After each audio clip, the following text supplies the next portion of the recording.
A todos, bienvenidos una semana más a las entrevistas en mi canal de YouTube.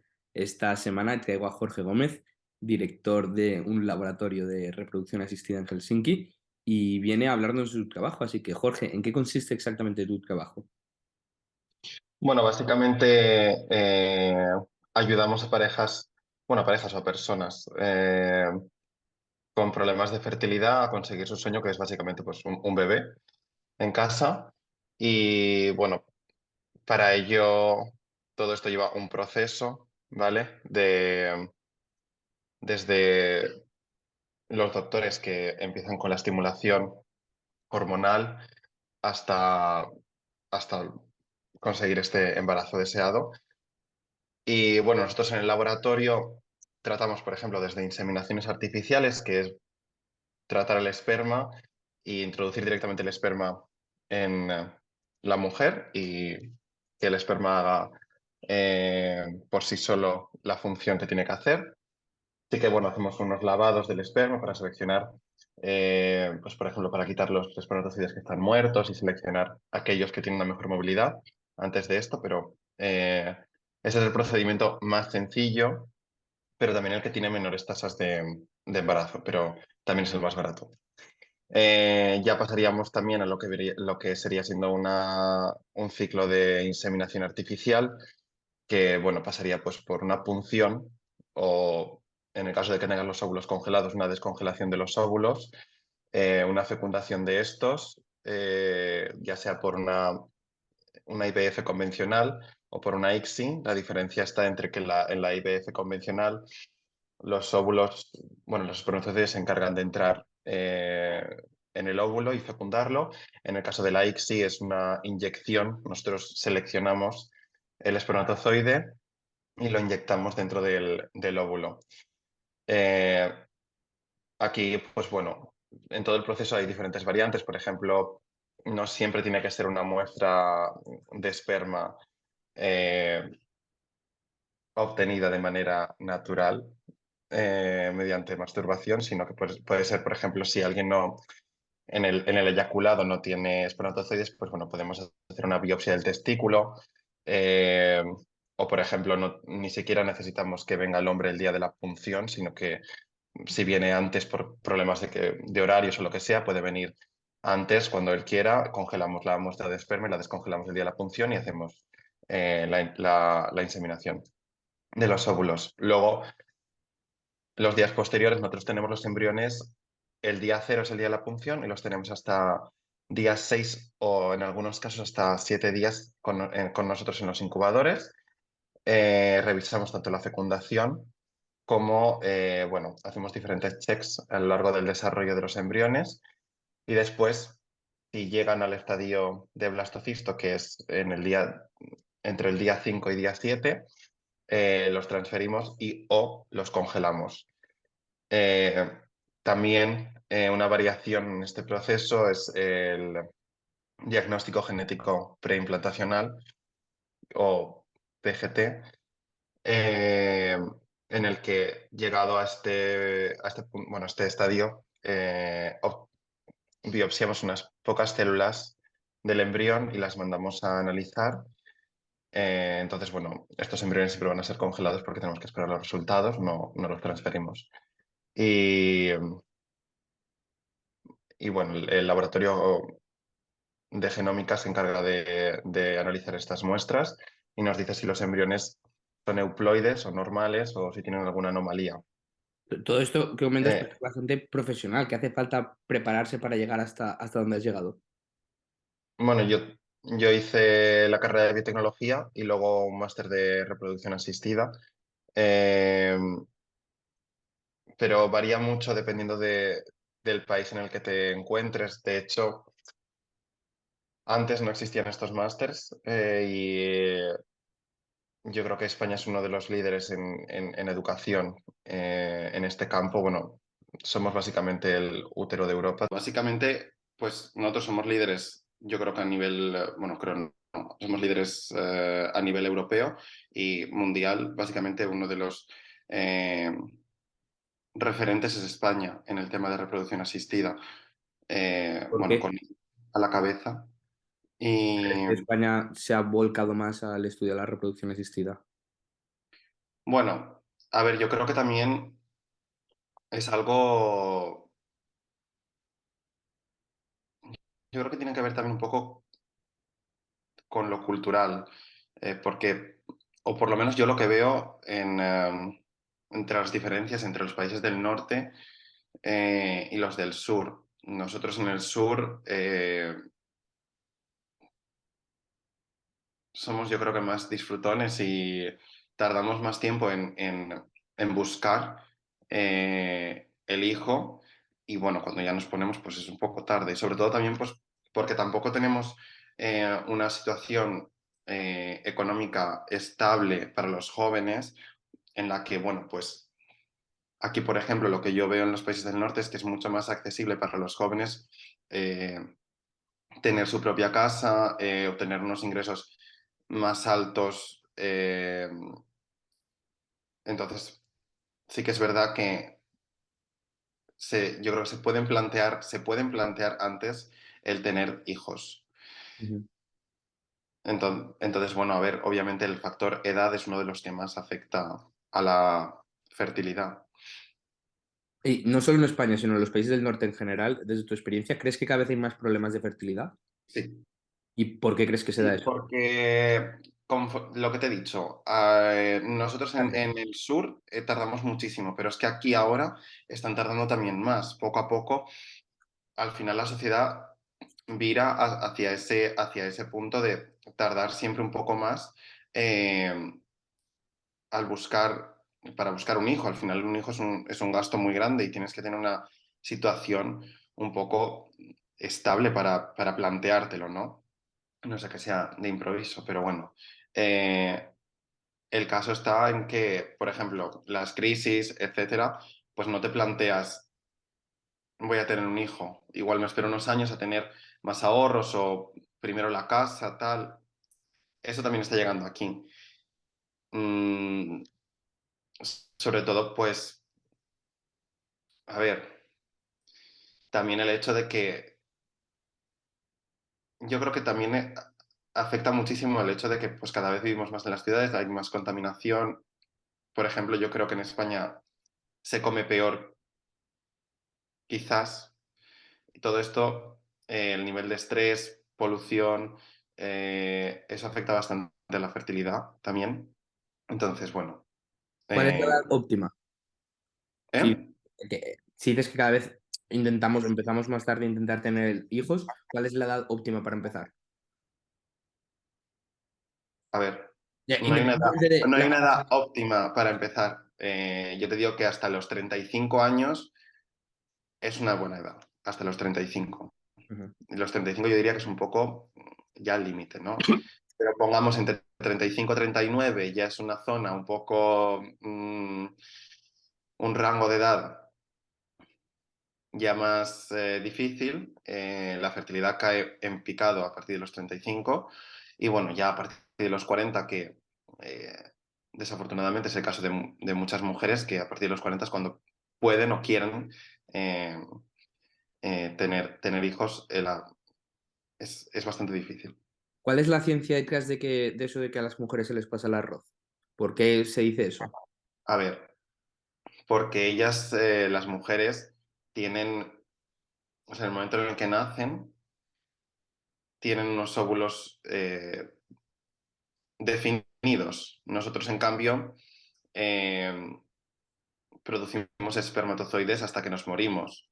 No es como las mujeres, llega la menopausia, ¿no? Entonces, bueno, aunque también a nosotros nos afecta la edad, no es, eso es un mito también de la infertilidad, ¿no? El hecho de que solamente recae en la mujer, cuando no es así. Claro, la Sí, calidad del un gran espermatozoide. factor es la mujer, que es un factor muy limitante, pero obviamente nosotros pues acarreamos, pues cuanto mayor eres, eh, tu esperma peor es. Ujú.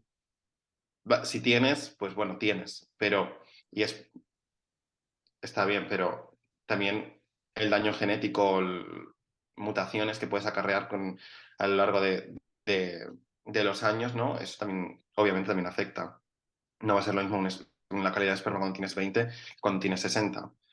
Pero bueno, ¿Y existe una edad para los hombres a partir de la cual la calidad del del esperma caiga significativamente? no, la edad del hombre no es tan tan significativa en ese aspecto de la edad, pero obviamente, bueno, pues sí que lo que te he dicho, no va a ser lo mismo la calidad que tienes ahora mismo que la que vas a tener dentro de 40 años. Pero si vas a hacer un tratamiento de reproducción asistida, nosotros ya te he dicho que, o sea, podemos hacer la ICSI, que aunque tengas un espermatozoide que Ujú. se mueva, que esté vivo, lo inyectamos en el óvulo. O sea, no hace ¿Vosotros falta que tengas muchísimo. tenéis límites de edad en el laboratorio? Decís, a partir de tal Hacemos límites edad. de edad para mujeres, pero no para hombres. En el caso de, por ejemplo, mi laboratorio. Ujú, Y de hecho, por ejemplo, ahora hemos aumentado el rango de edad para las mujeres, porque muchas se quedaban fuera. Normalmente, los laboratorios o los centros de reproducción asistida públicos son más restrictivos bueno, en casi todo. ¿Y qué pasa? Que las mujeres cuando llegan a ese punto de que el público no las acepta, pasan al privado. ujú, Son pacientes bastante difíciles porque obviamente cerca de los 50 años, como te puedes imaginar, no es que sea una muy fácil conseguir un embarazo, sobre todo porque la mayoría de pacientes pues busca un embarazo con sus propios gametos, es decir, con sus propios óvulos y con el esperma de su pareja o si es que tienen. ujú. Entonces, no se plantean de buenas a primeras utilizar óvulos de donante, en mi experiencia. Quizás en España está más normalizado, pero en diferentes países, por ejemplo en estos del norte, no está tan normalizado y de hecho, eh, sí creo recordar, creo que hace un año o un año y medio o algo así, en Noruega, antes no era, hasta hace un año y medio, no era posible utilizar óvulos de donante. Es decir, que Está una muy mujer se quede restringido. embarazada con un óvulo ajeno, ¿no? ¿Cómo? Que una mujer se quede embarazada con un óvulo ajeno. Sí, con un óvulo ajeno, un óvulo de donante, que bueno, las donantes pues son mujeres jóvenes que donan los óvulos y mantiene, porque si un óvulo, imagínate que el óvulo tiene 30 años, porque la mujer tiene 30 años, pues un óvulo de una buena calidad, o eso esperamos, respecto a un óvulo de 43. Ujú. Entonces, Y, bueno, y es cierto eso que me pareció escuchar alguna vez, que se queda algo del material genético de la madre a pesar de que el óvulo no sea suyo en los hijos. bueno, sí que hay algunos estudios que demuestran que hay un trasvase de material genético durante el embarazo. Eh, pero bueno, es algo, a ver, es mínimo, pero Algo sí, residual, ¿no? por lo que yo leí hace tiempo sí que existe, o sea, yo leí este estudio y sí que detectaron un trasvase de material genético entre la madre o entre la gestante y, y- y el feto, Ujú, aunque el óvulo no sea de la gestante, por así decirlo. ujú. ¿Cuál es el perfil medio de los clientes? ¿Suelen ser personas individuales, parejas? A ver, suelen ser más parejas, pero obviamente, pues una mujer sin pareja o parejas homosexuales tienen que recurrir sí o sí a estos centros de reproducción asistida porque no tienen otra opción. Bueno, eh, o no suelen tener otra opción. Sí, bueno. Por ejemplo, el caso de las parejas homosexuales, ¿cómo lo hacen? ¿Van allí? eh, Bueno, en el caso de parejas homosexuales de dos mujeres, lo que pueden hacer varias cosas. Ujú, Pueden hacer una inseminación, que es lo que te he dicho, nosotros introducimos directamente el esperma. Eh, Pueden hacer también una in vitro, obtenemos los óvulos, los fecundamos con un donante de esperma, etc, etc. Pero también hay una cosa que bueno, se llama método ropa, que básicamente es, digamos, la mujer A tiene la punción ujú, y obtenemos de la mujer A los óvulos. Los fecundamos con un donante, pero el embrión lo vamos a transferir a la mujer B. Entonces, una aporta el material genético, por así decirlo, y la otra va a llevar el embarazo. Ujú. En el caso de dos mujeres, obviamente, siempre va a ser con un donante de esperma. ¿El donante de esperma lo pueden crear de País y las casa? leyes puede ser, un donante, puede ser donante anónimo o no anónimo. Donde estamos nosotros es no anónimo y bueno, eso no. A ver, es no anónimo en el sentido de que el niño o la niña cuando cumple, creo que son 18 años, él puede pedir la información del donante de óvulos o de esperma, pero bueno, esa persona no tiene ninguna responsabilidad Ujú. sobre el niño, básicamente. Pero bueno, puede pedir esta información. Es útil, pues, por ejemplo, en casos, no sé, si necesitas, tienes alguna enfermedad genética o algo así y necesitas de tu padre biológico, por así decirlo, algún tipo de información genética o lo que sea, pues para esos casos sí que es útil. Pero bueno, Y también hay mucha gente que decide no saber nada. el donante de esperma lo pueden crear de casa, es decir, pueden decir, mira, queremos que este amigo nuestro, este primo, este conocido. Bueno, depende de los países. Por ejemplo, no, aquí no hacemos eso, por ejemplo.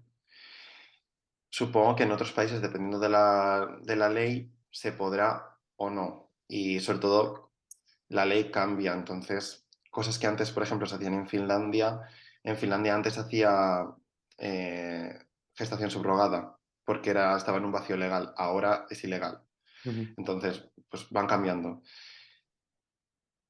Sí que tenemos, Perfectamente, por ejemplo, gestación. donantes de óvulos, por ejemplo, la hermana le dona a la otra hermana. Ujú. Entonces, es una donación no anónima completamente, porque tu hermana es la que te va a donar los óvulos, pero bueno, en el caso normalmente es anónima. ¿En qué consiste exactamente la gestación subrogada? Bueno, la gestación subrogada a ver, es parecido al método ROPA en el sentido de que alguien aporta el material genético Ujú. y otra persona externa a ese material genético va a llevar lo que viene siendo el embarazo. La diferencia está en que la persona que lleva, que la gestante, en este caso, no es la madre o legalmente, eh, y va a dar, una vez se produce el parto, el bebé pasa a bueno, los que han contratado la gestación subrogada. ¿La gestante es la que pone el óvulo o puede ser el óvulo de una tercera? No, a ver, yo no sé cómo es en todos los países, Ujú. ya te he dicho, depende de las leyes, pero normalmente no. ¿Por qué? Porque cuantos menos attachments, en plan, cuanto menos relación Ujú. tenga ese feto o bebé con la gestante, Ujú. más fácil es el proceso, por así decirlo. Ujú.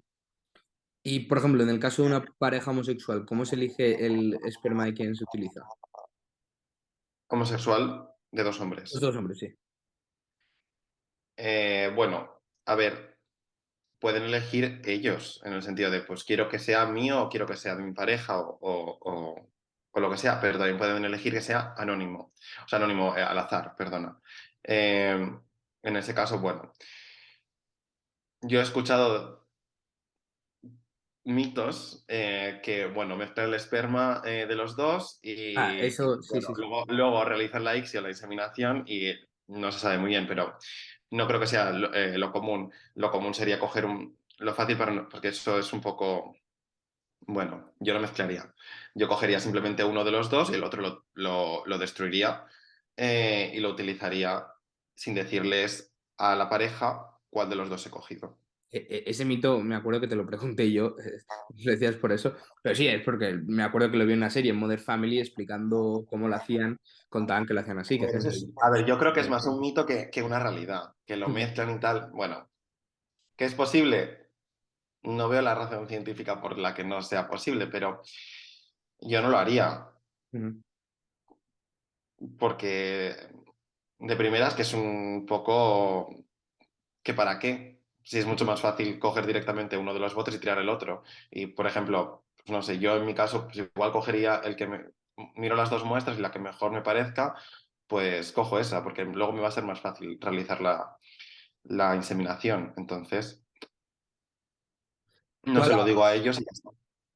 tú a la hora ya no solo, en el caso de gestación subrogada, en todo caso, cuando vas a elegir un espermatozoide, ¿tú tienes algunas pautas de es mejor elegir de este tipo, de este otro tipo? ¿Hay algo que tú en el microscopio puedas ver y decir, vale, este me parece que está más sano? Sí, cuando tú vas a hacer bueno, la ICSI, que es la inyección citoplasmática, eh, tú miras siempre la morfología del espermatozoide, buscas que tenga una morfología normal. Ujú, eh, el espermatozoide tiene tres partes, la cola, la parte intermedia y la cabeza.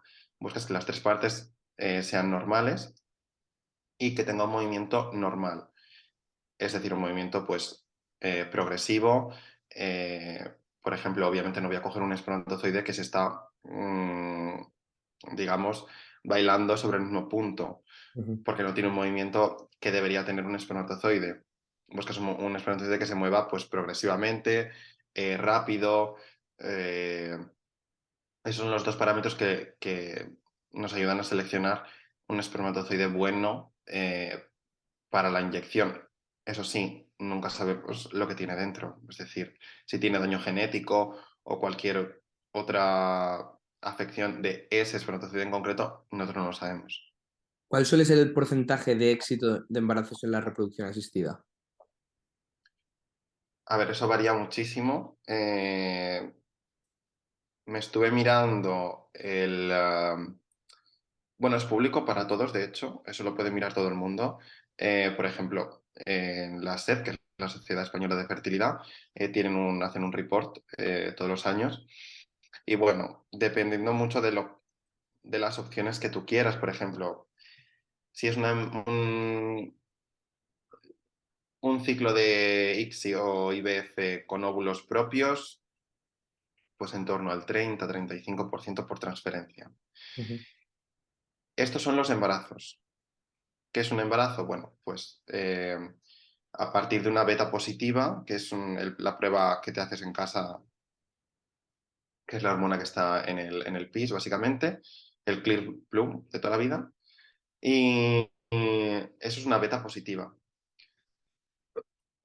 pero eso no es un embarazo clínico. Un embarazo clínico se observa mediante una ecografía por latido del corazón del feto, ¿vale? O por visualización del saco gestacional. Entonces, no todas las betas positivas llegan a ser embarazo clínico y no todos los embarazos clínicos van a llegar a ser un bebé. Siempre ten en cuenta que más o menos entre el embarazo clínico y los partos se llevan como un 10%, más o menos, que se quedan pues en abortos, embarazos ectópicos, etcétera. Por ejemplo, si utilizas, y luego también, bueno, depende muchísimo también de la edad de la paciente. Por eso, tanto en estos reports eh, se ve los diferentes rangos, ¿no? Pues mujeres hasta 35 años, de 35 a 39 y luego de más o igual, de 40 o más. Solo para que te hagas una idea, pues la tasa de embarazo por transferencia con óvulos propios en una IVFX y para menores de 35 años en torno a un poquito más de 40% de éxito. Pero con mayores de 40 se reduce un 20%. ujú. Es muchísimo. Y luego, pues, también los embarazos con embriones congelados, son, bueno, frozen embryo transfer, ¿vale? De óvulos propios, pues aumenta un poco porque el endometrio se prepara mejor si no es una transferencia en fresco. Eh, entonces, bueno, aumenta un poquillo y puede llegar hasta el 40% o una cosa así. Pero bueno, yo creo que lo más importante es lo de la edad. A medida que hay que tener en cuenta que a medida que avanza la edad, los embarazos, la tasa de embarazo es menor, la tasa de aborto es mayor y por tanto los partos son menos, obviamente.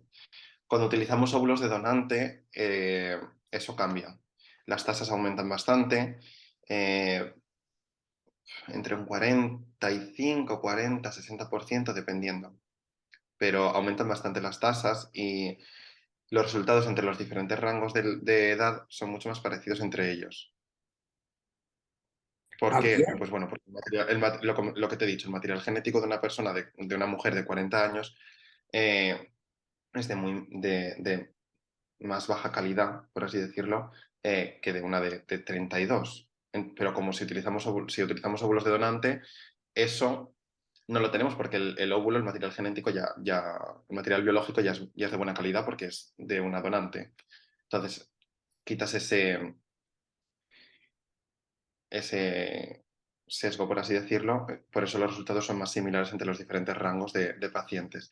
Y luego, por ejemplo, si utilizamos DGP o PGT, que es el diagnóstico genético preimplantacional, las tasas de embarazo también aumentan, ¿vale? Pueden llegar, bueno, 50, es que depende muchísimo también de la clínica. Estos son los datos que he mirado yo de la Sociedad Española de Fertilidad, que son de todas las clínicas. Hay clínicas que tienen más y hay clínicas que tienen menos, bueno, dependiendo. Eh, pero bueno, con las tasas también aumenta con el diagnóstico genético preimplantacional. ¿Habría alguna práctica o algo que pudierais hacer para mejorar el porcentaje de embarazo de éxito, pero que no se puede hacer porque es ilegal? Es decir, ¿habría algo que pudierais hacer o al óvulo o al esperma que ahora no se puede hacer porque es ilegal, pero de poderse hacer, mejoraríais el porcentaje de éxito? Mm, bueno, eh, no sé si me preguntas, o sea, no sé si quieres que te responda edición genética. No, iba a preguntar luego ya más en concreto sobre ese tema, pero aparte de la edición genética, ¿hay algo que pienses, si nos dejaran A hacer ver, esto?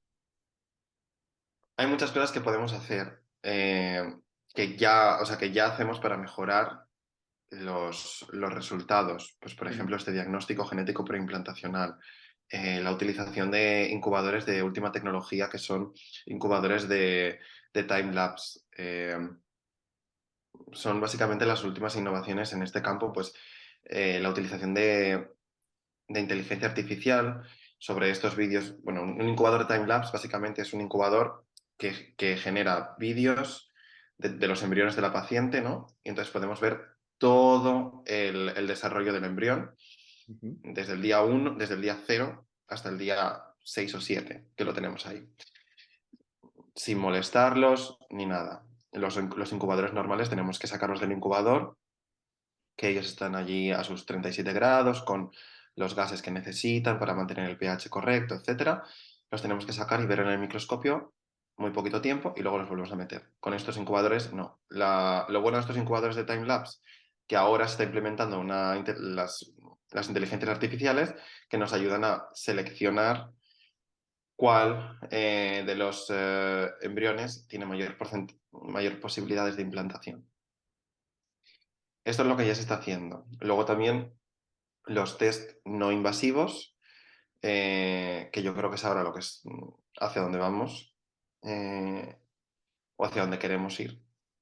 Básicamente es, en vez de hacer este DGP, en el que biopsiamos unas pocas células del embrión, eh, no tocamos el embrión, es un test no invasivo en el que enviamos el medio de cultivo en el que los embriones han estado, lo enviamos a secuenciar para que nos diga si este embrión, bueno, presenta algunas aneuploidías, por ejemplo, una trisomía en el cromosoma 21, ¿no? O cualquier alteración de este tipo.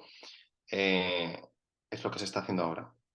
Los test no invasivos. No son tan eh, fiables como la biopsia, porque en la biopsia tienen las células, pero sí que son bastante, para pacientes con un buen pronóstico, son bastante útiles.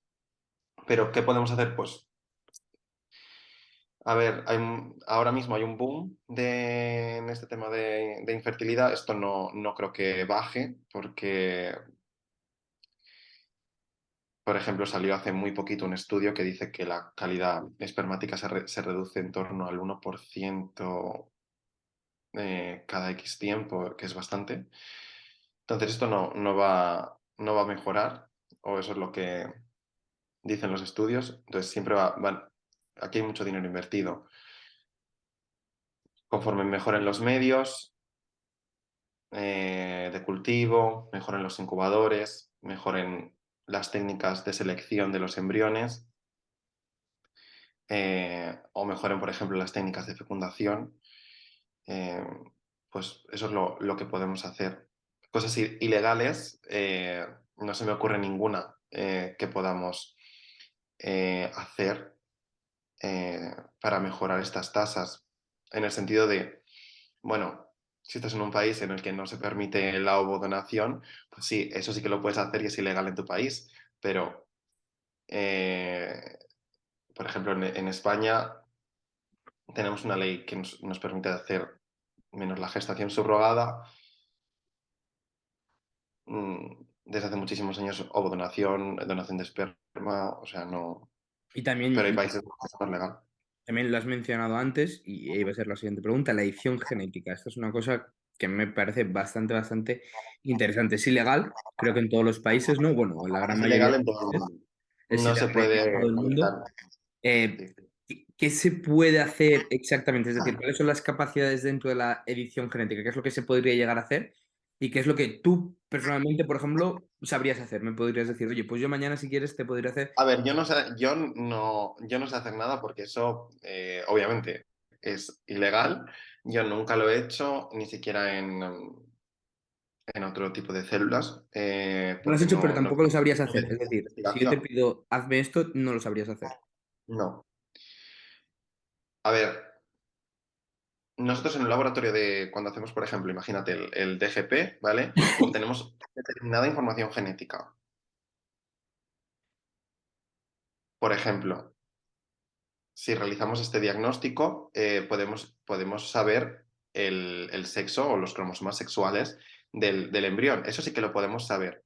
Ujú. Tú me puedes decir, yo es que quiero una hija, quiero un hijo. Bueno, legalmente, por ejemplo, yo creo que en toda Europa no se puede hacer una selección de... En España seguro.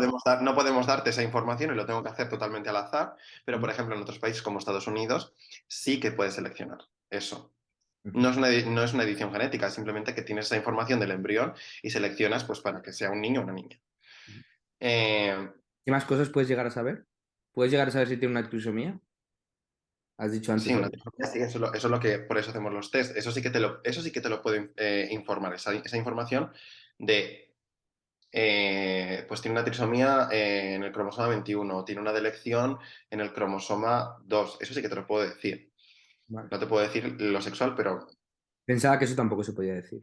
sí, eso sí que te lo podemos decir. Ujú. Bueno, por lo menos donde estoy yo y yo creo que seguramente en España también.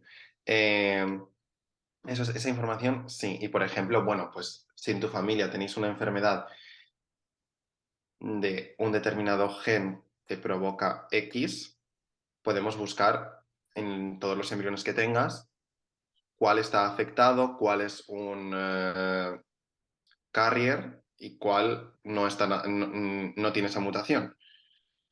Eso sí que lo podemos hacer, pero no es edición genética como tal, es simplemente información que nos da estos test. Edición genética, yo no sabría hacerlo. Actualmente se hace mediante CRISPR-Cas9, que es curioso porque esto lo descubrió un español, pero el Nobel se lo llevó un francés, creo que es el que determinó la técnica, pero la molécula como tal la descubrió un español. Bueno, a ver, se ha hablado mucho de esto porque en China salió hace un par de años que un señor eh, realizó edición genética de dos embriones que dieron embarazo y que dieron dos bebés, Ujú, dos hermanas. Bueno, que se supone, este señor lo que hizo mediante esta técnica que te digo yo de que CRISPR-Cas9 desactivó el gen CCR5, que es un gen que necesitan las células para ser infectadas por el VIH, y entonces estos bebés se supone que no pueden ser, no pueden ser infectados por el VIH, básicamente. Entonces, eh, pero además creo recordar que editó de manera diferente ambos embriones. En uno, ed- editó las dos copias del gen y en el otro solamente una copia del gen. Bueno, o eso es lo que él dice, ujú. no lo sé. O lo que él intentó. A ver, esta técnica de diseño genético tampoco es que sea infalible. Entonces, este señor cortó y pegó, no lo sé, nadie sabe muy bien el qué, eh, pero tú no tienes esa certeza de que eso no vaya a afectar al bebé de alguna manera, porque el genoma ni siquiera sabemos cómo funciona del todo, todavía lo estamos estudiando, es algo bastante, yo diría, enrevesado, por así decirlo, y no es que digamos, vale, pues el gen uno es el que me hace tener los ojos azules, no, sino que es un conjunto de genes Ujú. que hace que tengas esa característica. eh, entonces, y esta técnica no es, ya te he dicho, no es infalible, y se equivoca, corta en otro sitio que no toca, y la liaste. Pero en caso de salir bien, a mí me suena algo bueno, ¿no? Tener la posibilidad de hacerte inmune al VIH. No, no suena como algo que la gente Sí, debe tener en cuenta. es algo positivo. Al final, no es, no lo veo tan diferente de los transgénicos. Lo que Ujú, pasa es que, obviamente, lo que sí es diferente es que estás jugando con vidas humanas ujú, en vez de con un cactus. ujú, Entonces, ¿es positivo? Sí. Si se llega a ese punto en el que se controla, se tiene ese grado de control y de conocimiento sobre lo que estás haciendo, sí es positivo. Eh, para determinadas cosas. Imagínate, te hago un test genético de los embriones que tú tienes y todos están afectados por una enfermedad pues, que tú tienes, ¿no? O que tu familia tiene.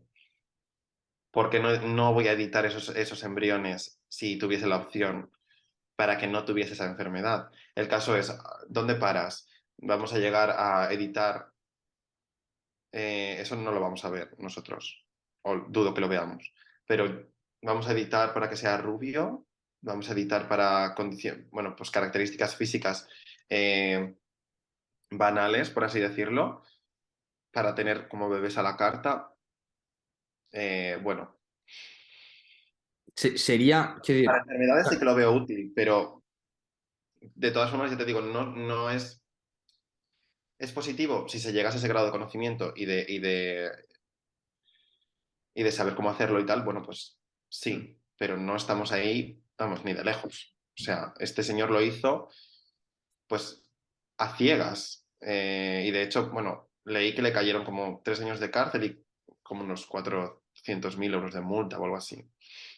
perderíamos quizás un poco de la individualidad, ¿no? Un poco de la esencia humana, de lo que nos hace cada A uno. ver, justamente por eso, por ejemplo, nosotros no podemos decirte, o en Europa, no podemos decirte, venga, te transfiero una niña, Ujú, porque nosotros lo que buscamos es variabilidad.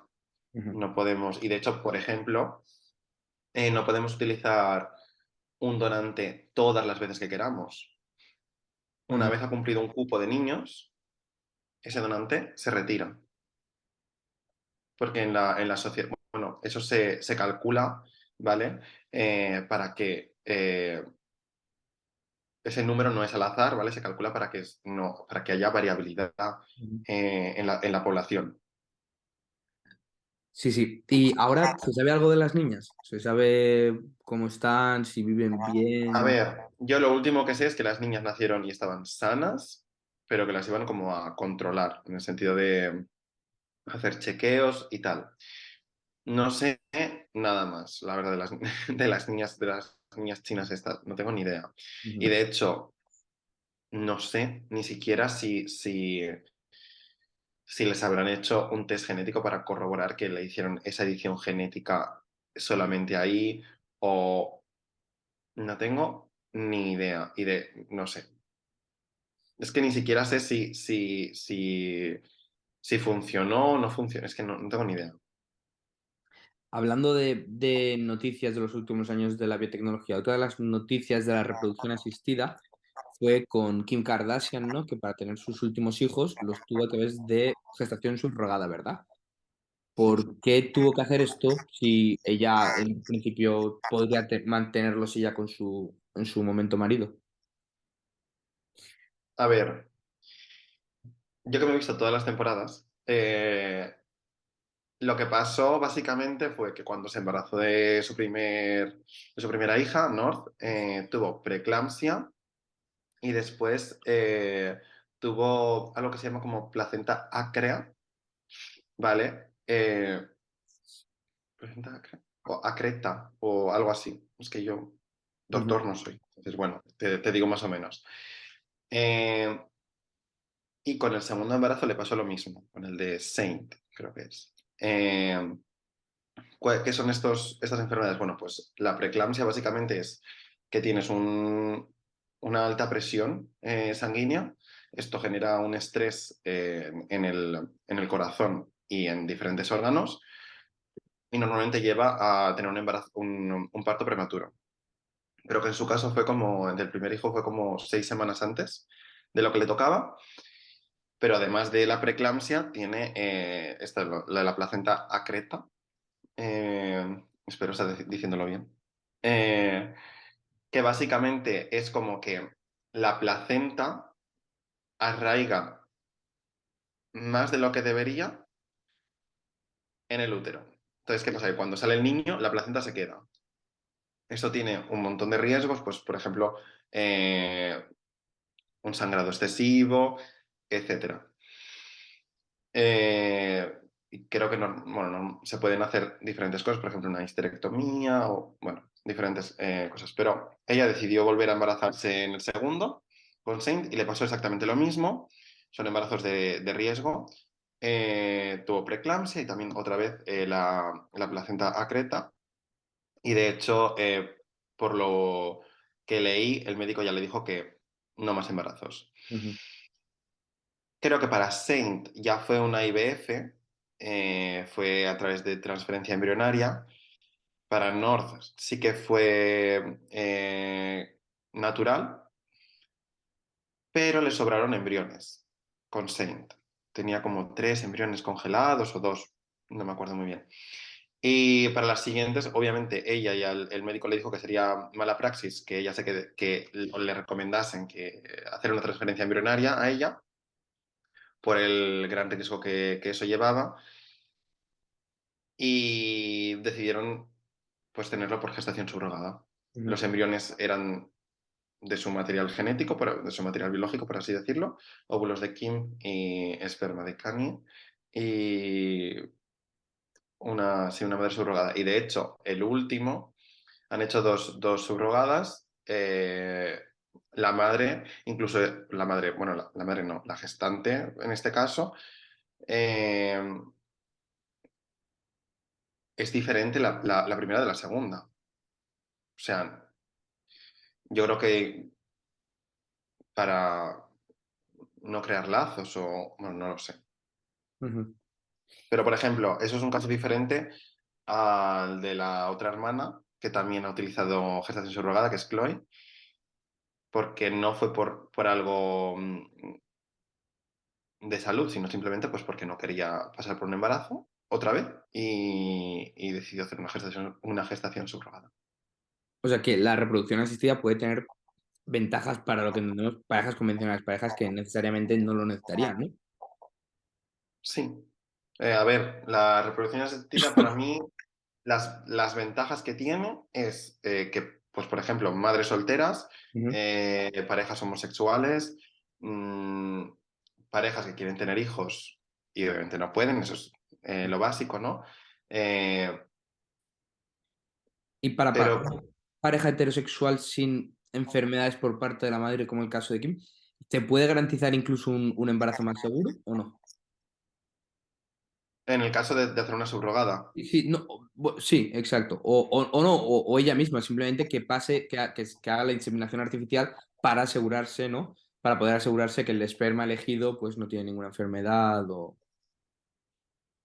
sí, con el test genético de los embriones, Sí. pues por ejemplo, si ya tiene el temor o la sospecha de que pues quiere ver que todo esté correcto, Ujú. pues sí le puede hacer el test genético y estar más segura de que el embrión que transferimos pues no tiene esa afección que ella está buscando. Si tiene algo en la familia, por ejemplo, que sea en caso de esclerosis múltiple o, o lo que sea. Eso sí, nos da esa seguridad. Eh, de todas formas, todo tiene nada es 100%, hasta incluso estos test genéticos tienen creo que un 2% de riesgo de error. Pero bueno, es bastante alto de todas formas. Ahora que comentabas el tema bueno, ahora, solo por el hecho de haber mencionado la placenta de Kim Kardashian, me acuerdo del hecho de que algunos famosos se guardan la placenta después del embarazo para comérsela. No sé si eso es verdad o mentira, siempre se ha dicho de Tom Cruise o algunos más de la cienciología. ¿Qué sentido tiene ¿Tiene algún sentido hacer eso? Eh, a ver, a mí personalmente me parece una guarrada, pero Aparte, pero personalmente. yo sí lo que he escuchado es Sí que lo que sé hacen que, por porque es un ejemplo, sí alimento que sé que, súper por proteico. ejemplo, la gente congela los cordones umbilicales Ujú, porque luego sí que creo que puede ayudar para determinadas enfermedades, pero bueno, eso a mí se me escapa, la verdad. ujú. No tengo... Y aparte de comer placenta porque es un alimento súper nutritivo, ¿qué otros mitos te sueles encontrar en tu campo? ¿Qué otras cosas sueles escuchar y decir, "Buah, Bueno, mitos. A ver, los que yo he escuchado y tal, pues por ejemplo, que las clínicas buscamos solamente el fallo para que vuelvas a hacer otro ciclo, etcétera, no sé qué. Bueno, no es verdad, porque justamente lo que buscamos todas las clínicas es mejorar nuestras estadísticas para que más pacientes vengan a nosotros y no la competencia. Entonces queremos cuantos más embarazos en la primera transferencia, mejor.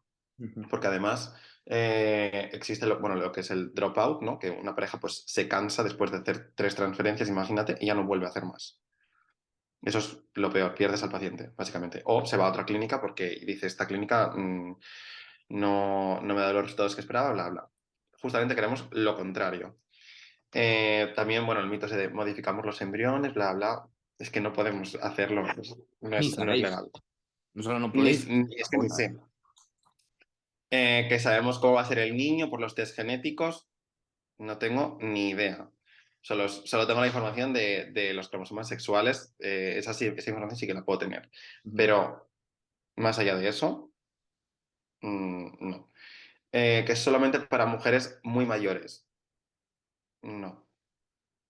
Cada vez, bueno, pues se ve que más parejas jóvenes incluso están viniendo, pues si has tomado drogas y no tienes o esteroides, imagínate, muchos hombres vienen que han tomado ciclos de estos de esteroides para muscularse y no les queda, vamos, ni un espermatozoide, eh, o que simplemente pues han tenido han decidido pasar por un proceso de esterilización y necesitan hacer una biopsia testicular pues para encontrar espermatozoides y fecundar los óvulos, o sea, no. Entonces, no solamente para mujeres muy mayores, o mujeres con ovarios poliquísticos, pues, o que simplemente, pues, los óvulos que tiene la mujer de siempre no han sido de buena calidad, o el esperma que tiene el hombre de siempre ha sido muy mala calidad. Entonces, no es solamente los casos estos. Bueno, que si te haces una in vitro tendrás mellizos o trillizos o octillizos, no. De hecho, la tendencia ahora mismo, eso era un poco antes, que se transferían dos embriones para favorecer pues, el embarazo en la primera transferencia. Pero ahora los medios han avanzado bastante y transferimos en día 5, día 6 normalmente en blastocisto y siempre uno. Por lo menos la mayor parte de las clínicas suelen hacer transferencia de un único embrión y de hecho, por ejemplo, en la clínica en la que yo trabajo, nunca jamás transferimos más de uno, porque a los doctores no les parece ético en el sentido de es un embarazo de riesgo, sobre todo para nuestras pacientes que son mayores. Yo este Luego, mito pues de por ejemplo, reconocer que lo tenía asumido, era una cosa que siempre había escuchado y no me había ni planteado. el que lo de los mellizos. Lo de los mellizos, siempre había escuchado que si haces reproducción asistida tienes más probabilidad de Claro, que... porque antes sí que se transferían muchos, pues se transferían día 2 o día 3 del desarrollo Ujú, y se transferían dos. ujú, También, ¿por qué? Pues porque yo creo que eso hubo un gran cambio cuando se mejoraron los medios de congelación. Antes no sobrevivían tan bien los embriones, ni bueno, los óvulos y los blastos no sobrevivían, básicamente, que se hacía pues por congelación lenta. Ahora hay un método que se llama vitrificación, desde hace bastantes años, sobreviven genial. Entonces, no hay ningún problema en que tengas excedente de embriones porque los congelo para las siguientes transferencias o en un futuro, no hay ningún problema. Antes, pues, bueno, es que te los voy a congelar, es que no sé si te van a sobrevivir.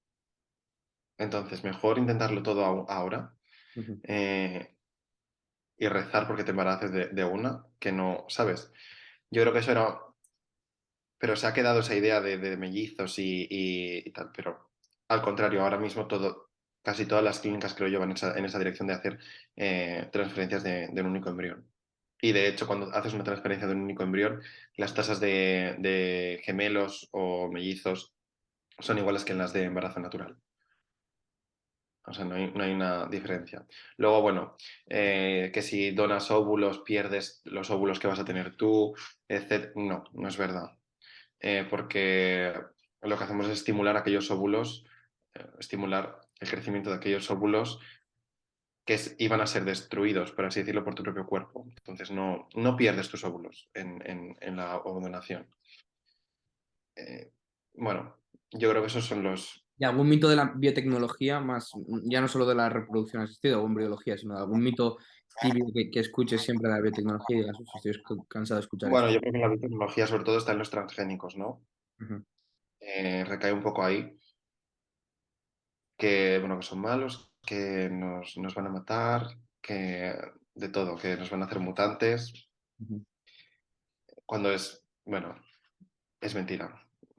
Toda la soja que comes en España y todo el maíz que comes en España es transgénico.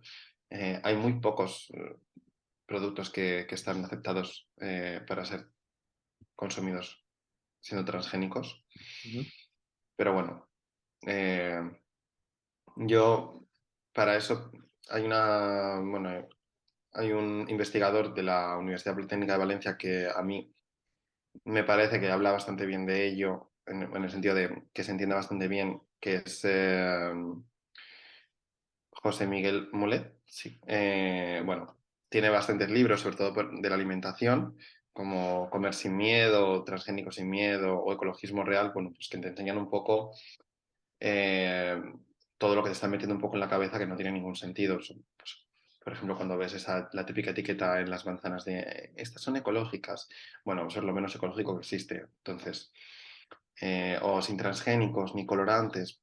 Bueno, a ver, señora, es que el pimiento también tiene un colorante, aunque ahí lo tenemos que llamar de alguna manera. A301, bueno, pues, pero igual es el mismo colorante que tiene el pimiento, no sé, por ejemplo. o la carne sin, ¿cómo era? Sin antibióticos, ¿verdad? Algo así también. Bueno, lo de los antibióticos es una cosa, a ver, es que eso no tiene ningún sentido. Por ejemplo, ahora creo que, no sé si, bueno, no sé qué supermercado había puesto como una carne que ponía sin antibióticos, sin no sé qué, bueno, y luego te ponías la letra pequeña y ponía sin antibióticos en la época de engorde o algo así. Bueno, gracias a que tenemos unas leyes bastante estrictas sobre lo que puede o no contener la carne, todo eso está muy regulado y no se puede vender una carne que tenga, no sé, no lo sé exactamente, pero bueno, Bueno, básicamente son antibióticos. No puedes yo vender me una carne con atrevería, antibióticos yo me de un atrevería a determinado decir que, nivel. yo me atrevería a decir que seguramente aún sin las leyes la gente no suele querer matar a sus clientes, así que no creo que la gente fuera a poner carne de especialmente mala calidad. A ver, es que no, pero es que no tiene ningún, yo al menos, yo no tengo una granja, Ujú, pero ¿para qué te vas a gastar dinero en antibióticos si el animal no está enfermo? ujú. Entonces, ¿qué le vas a dar antibióticos por la cara? Hombre, pues a ver, que también cuestan dinero, ¿sabes? O sea, es que eso no tiene ningún sentido. Sí, sí. ¿Y cuáles son algunas de las últimas innovaciones en biotecnología de las que estés al tanto? ¿En biotech o en Por lo reproducción? tuyo. En reproducción, bueno, lo que te he dicho, los incubadores estos de timelapse que generan vídeos y que podemos aplicar la inteligencia artificial, el test no invasivo que enviamos el medio a secuenciar para seleccionar el embrión. Mm, vamos en esa dirección. Eh, bueno, chips de selección de espermatozoides, pues que, bueno, que tengan menor porcentaje de fragmentación del ADN o cosas así, pero bueno, yo creo que esas dos son así las más, por lo que vamos ahora tirando en reproducción. ¿Y Y qué en te, biotecnología, bueno, no tengo mucha idea, la verdad. y qué te pareció la noticia que salió hace un par de días sobre el macrolaboratorio de fecundación de embriones? No sé sí, estoy seguro que lo viste, de los úteros artificiales que estaba pensando en hacer. Bueno, que eso se A les ver, a eso es, bueno, a ver, sí he visto el vídeo de los úteros artificiales. A sí. ver, eso es un vídeo que no es real, obviamente, eso no existe, ni yo dudo que yo lo vea, eh, porque si ni siquiera lo que tenemos ya nos garantiza, ¿no? Un embarazo o que todos los embriones lleguen a un buen estadio, a un estadio de blastocisto, se quedan parados, ¿no? Algunos en el desarrollo. Entonces, no, ni siquiera esta tecnología que tenemos ahora está perfecta, por así decirlo. ¿Qué opino?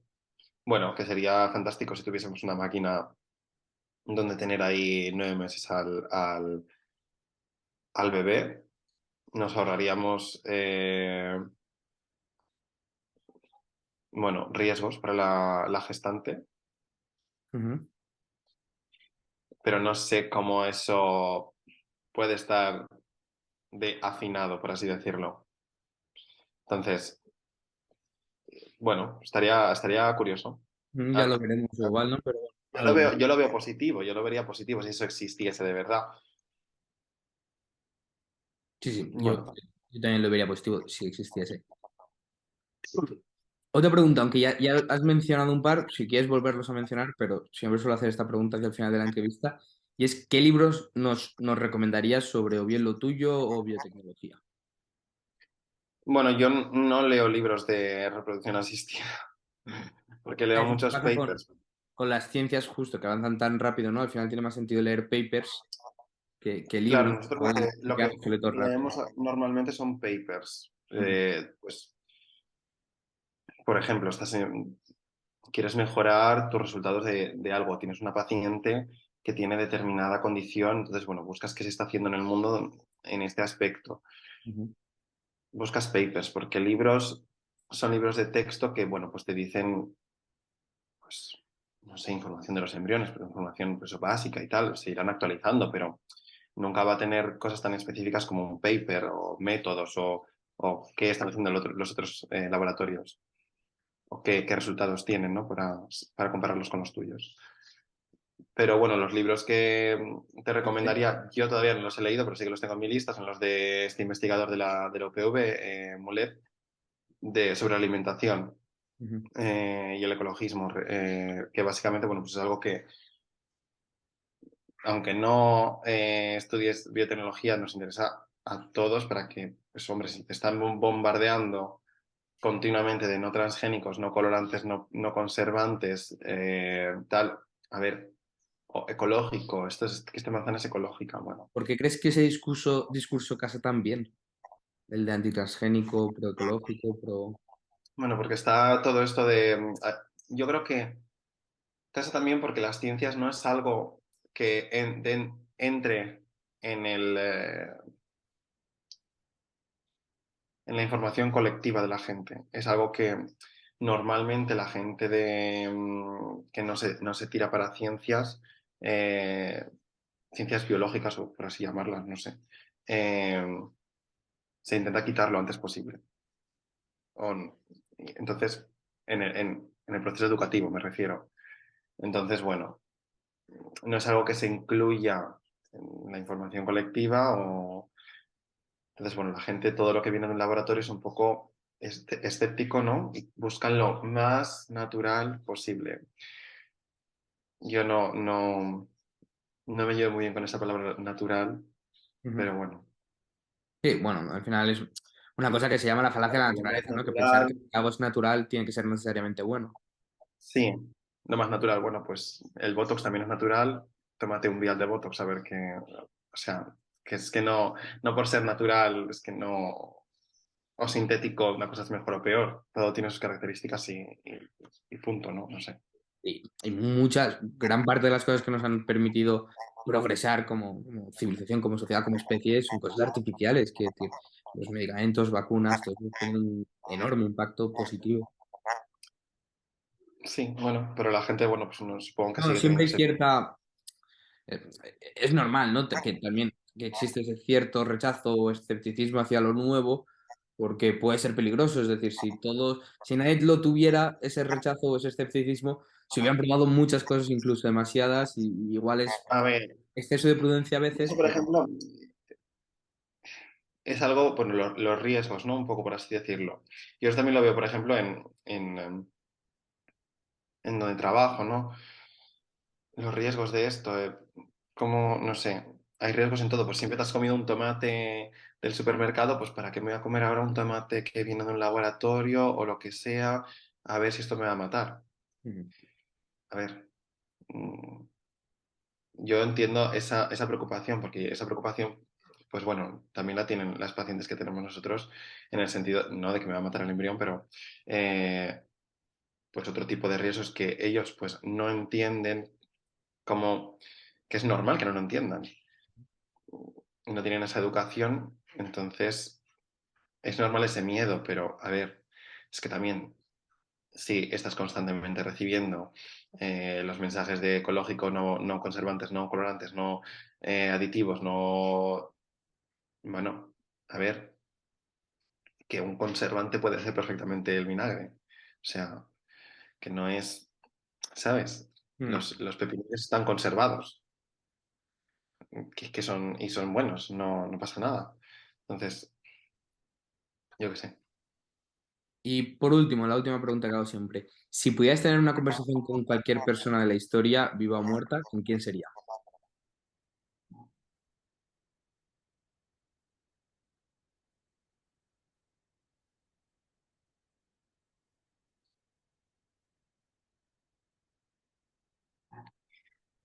No sé, yo creo que igual con la princesa Diana Ujú. o con Marilyn Monroe. Muy bien. Pero creo que más con la princesa Diana, si me fuese a contestar la verdad. No, bueno, sí, sí, sí, pongamos que te puedes contestar la verdad. Si estuviese conmigo Conchita Poligrafista, con la princesa Diana. Muy bien, muy bien. ¿Y qué le preguntarías ahora ya por curiosidad? Pues no sé, que me contase toda su vida, Ujú, o por lo menos los últimos años. ujú. Me parece Podría ser. un personaje muy interesante. Sí, sí, desde luego. Pues muy bien, Jorge, ¿dónde puede la gente encontrarte si quiere leer más sobre ti, seguirte, lo que sea? Bueno, la verdad es que no. Hace bastante que ya no utilizo las redes sociales, o sea que, eh, bueno, eh, Me pueden LinkedIn, contactar estás por ahí, ¿no? por LinkedIn. Sí, la verdad es que lo que más utilizo últimamente es LinkedIn. Pues por LinkedIn. Entonces, bueno, busqué mi nombre, Jorge Gómez Fernández, y, y si Perfecto. tienen, me puedes contactar por chat o lo que sea, pero la verdad es que lo que más utilizo es LinkedIn. Sí, sí, por eso lo decía. Añadir el enlace. Pues muchas gracias, Jorge. Gracias a ti. Chao.